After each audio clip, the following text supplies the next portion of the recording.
Hey y'all, just wanted to do a couple of quick examples that I did not get to in class. So I did want to go through some algebraic composition problems as well, just so you could see what that looked like and what we needed to be careful of. So big ones I want to go through are 1 and 3. So first we'll do j circle L of 0. And again, our functions are at the top. J is x squared plus 2. K is x minus 4. L is the square root of x plus 1. And M is x over x minus 4. So we will do J of L of 0. J is our outside function, L is our inside function.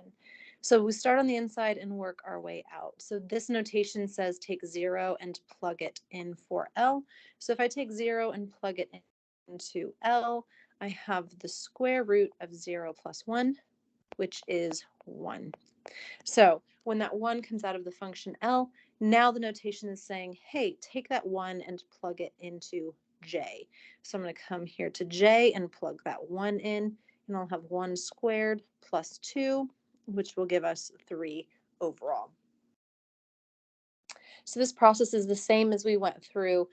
We were able to do the arrow notation with the kind of flow charts in class. This process works the same. You're going to start on the inside and work your way out. Plug it into the inside function. Whatever comes out goes into your outside function. Now, what if we don't have a value? What if this is a variable instead? So I want to find j circle L of x. That means j of L of x. Okay, so again, x goes into the inside function, x goes into L, and the square root of x plus 1 comes out. So when I do L of x, I get the square root of x plus 1. And now my notation says, hey, we haven't done anything with j yet.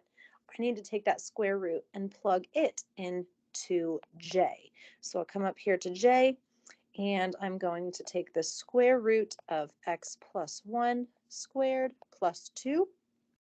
The squared gets rid of that x squared, and I get x plus 1 plus 2. Overall, that gives us x plus 3. Now, to find the domain of this, we would start with the domain of our final function here.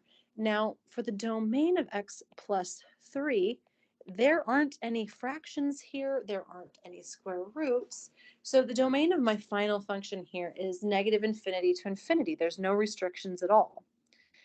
However, remember that we need to go back and check the domain of our inside function. Our inside function here is L of x, and we can't have anything in our domain that's not in the domain of the function L, because we go into that function first. So if we look at the domain of L here, L is the square root of x plus 1. Ooh, that has restrictions. So we need to include the restrictions from that function. So we have to then do the domain of L, the square root of x plus 1. Domain rules say we have to make sure that x plus 1 is greater than or equal to 0. And we did this same one in class a few times. That means our domain is negative 1 to infinity. So I just wanted to run through this one quickly because, again, start with the domain of your final function and then double check that you don't have any extra restrictions from your inside function, because we really have to start with that and be careful. Most of the time when you're doing function composition, the domain of your inside function will already be taken into account when you do the domain of your final function. But in this case, when you square a square root, then you miss the restrictions from your inside function. So this kind of case specifically is the one that we have to be careful of, and I wanted you to see. Most of the time, it's going to kind of come out in the wash, and we won't need to worry about it. So I'll go through one more with you just so you can see what I mean when when the inside function will already be there. So let's do, I guess let's do K circle L. We'll just do number 4 here. So K circle L of X, that means K of L of X. And so I'm going to take X and plug it into the function L. And again, I get the square root of X plus 1 out. And when I do that, I'm going to take the square root of X plus 1 and plug it into the function K, which is here. And I will get the square root of X plus 1 minus 4. There's no like terms here, so that is the end of the line. That is my function. And now to do the domain, we have a square root, so I'm going to apply the square root, greater than 0, sorry. And we've done this a bunch of times, so that's greater than or equal to -1. And that's just applying the square root domain rule. Now, this is the domain of this function. Again, let's just check our inside function and make sure that we've taken that domain into account.